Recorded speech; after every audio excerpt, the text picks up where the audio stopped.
Greetings. I'm wondering if there's something I might be able to say here to hook you into persisting with looking at several of these awareness training videos. Of all the different recovery-oriented techniques, practices that I have come upon, these practices have been the most helpful in my own process of recovery. And I think for many of you, they might also be helpful for you.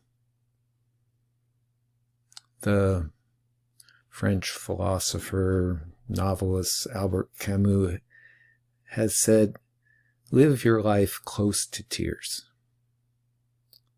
This is living our lives close to our feelings, close to our wholeness, close to a full experience of life.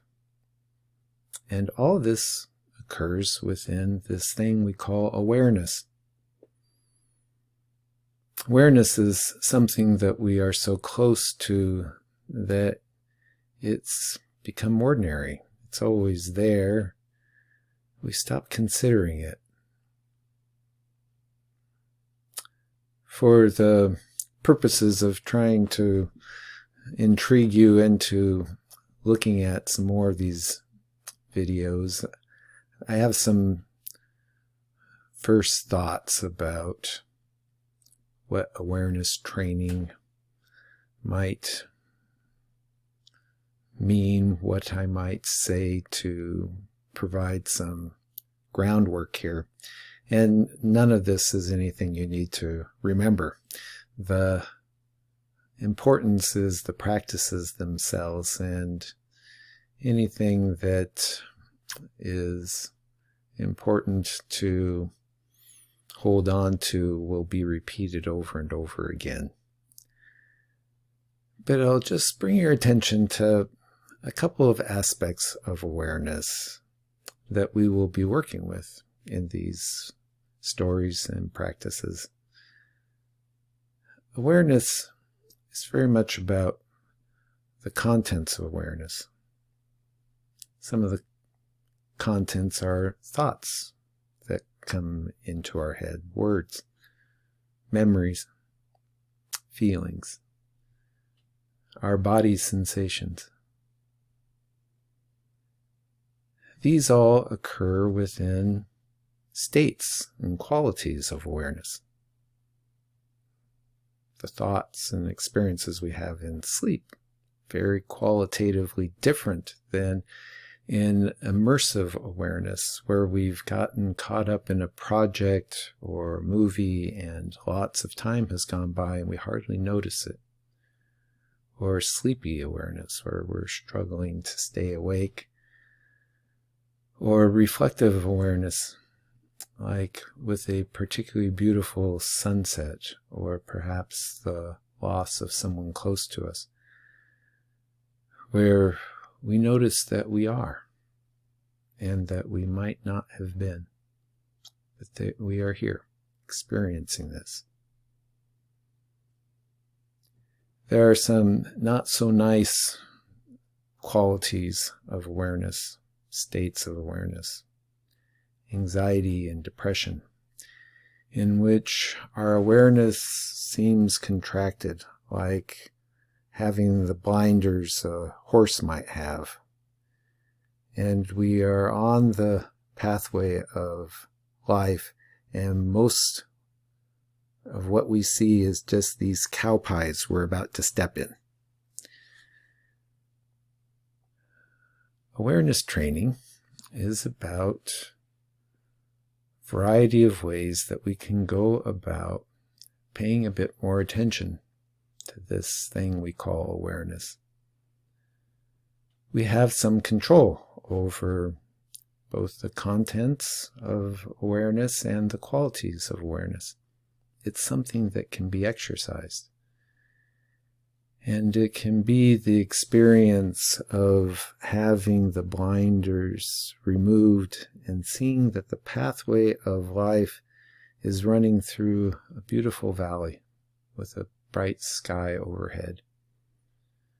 There's still cow pies on the path that we might still step in. It doesn't keep us from having bad things happen. It doesn't eliminate depression, anxiety, but it serves to dilute these things into a bigger experience of life, in which lots of the other experiences of life, of beauty and peace, gets to mingle with anxiety and depression. And if it's not just anxiety and depression, life is a lot easier.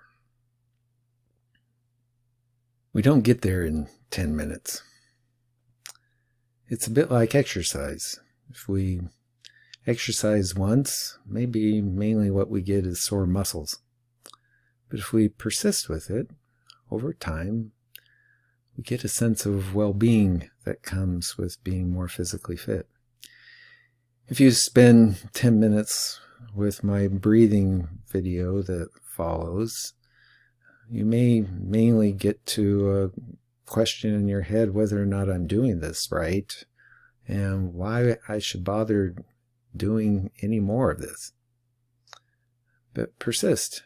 And I think that over time, you will see that the sense of well-being grows. I'm hoping that I can find some pathways fairly quickly for you so that it's not too onerous. At the heart of these practices and stories will be working towards bringing qualities of awareness forward that are more about being in the present, more about finding balance and anchoring in our being and not just our doing. More awareness to how we are conditioned creatures of habit, but that bringing awareness to these processes, we can rise above some of this. And as these qualities of awareness grow, finding that they are very much about compassion for ourselves and these lives that we need to live, compassion for others, connections to the multiple different parts of ourselves, and a sense of connection of us all being in this life together. I'm calling these videos awareness training and only putting in parentheses mindfulness work.